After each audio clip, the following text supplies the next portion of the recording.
ఇచ్చారు ఒక సంవత్సరంలో. అదెవరు కనిపెట్టారో చెప్పండి? అట్లాంటివి చెప్పరు. ప్రతి విషయం ఈ రోజున రైతులు అన్యాయం అయిపోతున్నారు. ఏ పంట కన్నా గిట్టుబాటు ధర ఉందా? వరికి కానీ, పత్తికి కానీ, మిరపకు కానీ, కందులకు కానీ, మినువులకు కానీ, అరటికి కానీ, పొగాకు కానీ, చివరికి మామిడికి. ఏంటి జగన్మోహన్ రెడ్డి గారు చేస్తున్న తప్పు ఈరోజు చెప్పండి? ప్రతిపక్ష నాయకుడిగా 3-4 నెలల్లోనే ఓడిపోయినా సరే ప్రతిపక్షానికి కూడా బాధ్యత ఉంటుంది. ప్రజాస్వామ్యంలో ప్రజల పక్షాన నిలబడి గలమెత్తుతాను, రైతుల పట్ల పోరాడతాను, వాళ్ళకి రావాల్సిన హక్కులు, వాళ్ళకి రావాల్సిన ధరలు కొరకు వాళ్ళ జీవితాల్లో మెరుగుపరచడానికి ప్రయత్నం చేస్తున్నాడు. వదిలికి పోయాడు పొగాకు రైతుల కొరకు, గుంటూరుకు వచ్చాడు మిర్చి రైతుల కొరకు, నిన్న చిత్తూరు, బంగారుపాళ్యం. ఎవరి కోసం పోయాడు? ఇప్పుడు ఏమైనా ఎలక్షన్లు ఉన్నాయా? ఇప్పుడు ఏమైనా ఓట్లు ఉన్నాయా? ఏమీ లేదు. కేవలం అక్కడ ఉన్న మామిడి రైతులు సుమారు 75,000 నుంచి 1,00,000 మంది రైతులు 2,20,000 ఎకరాల్లో 6.5 లక్షల టన్నులు మామిడి పండించి గతంలో 25-29 రూపాయలు ఉండాల్సిన రేటు ఈరోజు రూపాయల్లో బలుకుతూ ప్రభుత్వం ఇస్తున్న 4 రూపాయలు దిక్కులేదు. మళ్ళీ ఫ్యాక్టరీలు, పల్ప్ ఫ్యాక్టరీలు ఇస్తాన్న మరొక 4 రూపాయలు అంటే 8 రూపాయలకి దిక్కులేదు. మీరిస్తాననేది ఇవ్వకపోతే జగన్మోహన్ రెడ్డి గారు ప్రజల పక్షాన నిలబడి డిమాండ్ చేయడానికి పోయాడు. దానికి 100 ఆంక్షలు. అచ్చెన్నాయుడు గారు అంటాడు 500 మందితో జగన్మోహన్ రెడ్డి గారు పోవాల్సింది 1000 మంది ఎందుకు వచ్చారు? మీరు చెప్పండి, ఎందుకు వచ్చారు? మీకు చేత కాదు కాబట్టి, పాలనలో ప్రజల్లో తిరుగుబాటు వచ్చింది కాబట్టి, విప్లవం వచ్చింది కాబట్టి మీరు పోలీసులను పెట్టి ఇన్ని ఆంక్షలు పెట్టి ఇన్ని వెహికల్స్ ఆపినా, ఇంత అగౌరవపరిచిన రైతుల్ని, రైతు కూలీల్ని ఈరోజు కేసులు పెట్టి ఆపినా వేలల్లో వచ్చారు, లక్షల్లో రాబోతున్నారు. కారణం తిరుగుబాటు మొదలైంది. జగన్మోహన్ రెడ్డి గారు చేస్తున్న ఉద్యమంలో నిజం ఉంది కాబట్టి అంతమంది వచ్చారు. ఆ రైతులనేమో వాళ్ళు ఇష్టం వచ్చినట్టు నామకరణ దొంగలంట, దోపిడీదారులంట. అంటే రేపు ఆడవారు తిరగబడతారు, మీరు 18,000 సంవత్సరానికి ఇవ్వలేదని వాళ్ళని ఇలాగే అంటారా? మీరు ఉద్యోగాలు ఇవ్వలేదు, నిరుద్యోగ భృతి ఇవ్వలేదని స్టూడెంట్స్ కూడా రేపు రోడ్ల మీదకి వస్తారు. ఖచ్చితంగా వస్తారు. 6 నెలల్లో చూస్తాం కదా. వాళ్ళకు కూడా ట్యాగ్ పెడతారా? ఇదేగా మీరు చేయబోయేది. జగన్మోహన్ రెడ్డి గారు రోడ్డు మీదకి రాకూడదంటే మీరు న్యాయం చేయండి. ఎవరు ఆపారు మిమ్మల్ని? కేంద్ర ప్రభుత్వంలో మీరే ఉన్నారు. డబుల్ ఇంజన్ సర్కార్ మేము ఏం దలుచుకున్నా అయిపోతుంది అంటున్నారు కదా.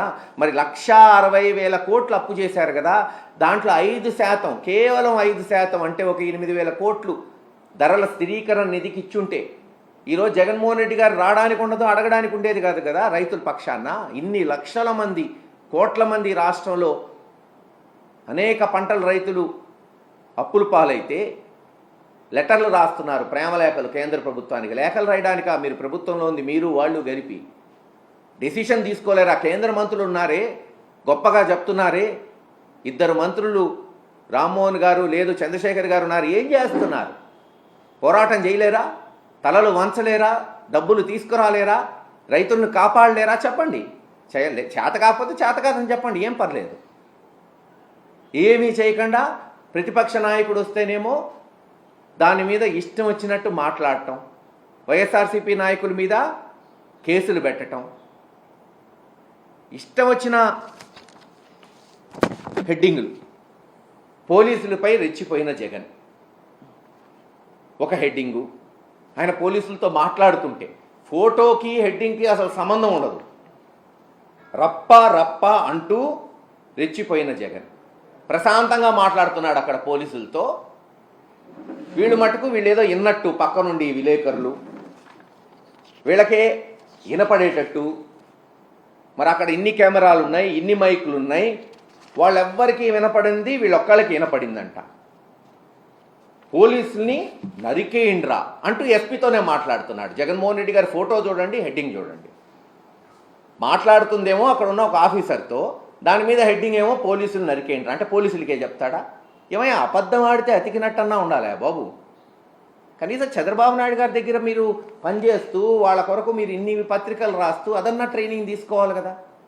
ఎన్టీ రామారావు గారిని దించేసి వెన్నుపోటు పొడి చేసి చంద్రబాబు ఎన్టీ రామారావు గారి తప్పు చేసినట్టు చూపెట్టాడు. అది కూడా మీరు నేర్చుకోకపోతే అట్లా ఆ స్కూల్లో చదువుకుంటూ ఇష్టం వచ్చినట్టు పోలీసులే నరికేస్తారా? ఎవరన్నారు? ఏం గతంలో మాజీ ముఖ్యమంత్రులు ప్రతిపక్ష నాయకులు పోలేదా? ప్రదర్శనలు చేయలేదా? ప్రభుత్వాలని నిలదీయలేదా? ఎప్పుడన్నా ఇలా రాశారా పత్రికలు? లేరు. ఇన్ని ఆంక్షలు పెట్టారా? సత్తెనపల్లి వస్తేమో 100 కార్లతో పోవాలంట. చిత్తూరు జిల్లాలో మామిడి రైతులు కొరకపోతే 500 మందే పోవాలంట. ఒక మాట బాగానే అన్నాడు అచ్చెన్నాయుడు గారు, వస్తున్న వ్యక్తి మామూలు వ్యక్తి కాదని. మేము అదే చెప్తున్నాం. ఇప్పటికన్నా గ్రహించండి జగన్మోహన్ రెడ్డి గారి బలగం. ప్రతిపక్షమా పాలకపక్షమా కాదు, ప్రజల పక్షాన నిలబడిన వాడు నాయకుడు. ప్రజల గుండెల్లో చిరస్థాయిగా నిలబడిపోతాడు. అదే రాజశేఖర రెడ్డి గారు, ఈరోజు జగన్మోహన్ రెడ్డి గారు. చంద్రబాబు నాయుడు గారికి పరిపాటి అయిపోయింది. గెలిస్తే తన గొప్ప, ఓడిపోతే ఎమ్మెల్యేలు మంత్రులు. అందుకేగా ఇప్పుడు ప్రిపేర్ చేస్తున్నారు గ్రౌండ్. మంత్రులపై అసహనం, ఎమ్మెల్యేల మీద అసహనం, వ్యతిరేకత తెలిసిపోయింది. సంవత్సరంలో ఎంత వ్యతిరేకత వచ్చిందో వాళ్ళ సర్వేలు కూడా చెప్తున్నాయి. కాబట్టి గ్రౌండ్ ప్రిపేర్ చేసుకుంటున్నారు ఎవరిని బలిపశువు చేయాలని. గడిచిన 30-40 సంవత్సరాలు ఎలక్షన్స్ చూస్తున్నా, రాజకీయాలు చూస్తున్నా, ఇద్దరు నాయకులు అధికారంలో ఉన్నప్పుడు గెలిచినా ఓడినా నాదే బాధ్యత అన్నారు. ఇద్దరు నాయకులు, డాక్టర్ వైఎస్ రాజశేఖర రెడ్డి గారు, జగన్మోహన్ రెడ్డి గారు. అది బాధ్యత. అంటే గెలవచ్చు ఓడచ్చు, అనేక కారణాలు ఉంటాయి, కానీ బాధ్యత తీసుకోవాలి కదా. ఇప్పటికన్నా చెప్తున్నాం, ఇప్పుడేమి ఎన్నికలు లేవు, ఇంకా 4 సంవత్సరాలు ఉంది. జగన్మోహన్ రెడ్డి గారు వచ్చేమి ఓటు అడగట్లయిందాక నేను చెప్పినట్టు కేవలం మీరు ఇస్తానన్న హామీలు నిలబెట్టుకోండి, మాట మీద నిలబడండి. తక్షణమే ఆడవాళ్ళకి ఇస్తానన్న నెలకి 1500 లేదు సంవత్సరానికి 18,000 విడుదల చేయండి. డ్వాక్రా మహిళలు అల్లాడిపోతున్నారు అప్పులు కట్టుకోలేక. నిరుద్యోగులకి 3,000 ఇవ్వండి. కనీసం వాళ్ళు పెళ్ళిళ్ళు చేసుకొని ఉద్యోగాలు లేక పిల్లల్ని పోషించుకోలేకపోతున్నారు, మీరు సహాయపడిన వాళ్ళు అవుతారు. మీరు ఇస్తానన్న పేరు మార్చి లోకేష్ గారు కనుక్కున్న కొత్త పేరు, మరి తల్లికి వందనం పేరు కనుక్కున్నారు, ఒప్పుకుంటాం.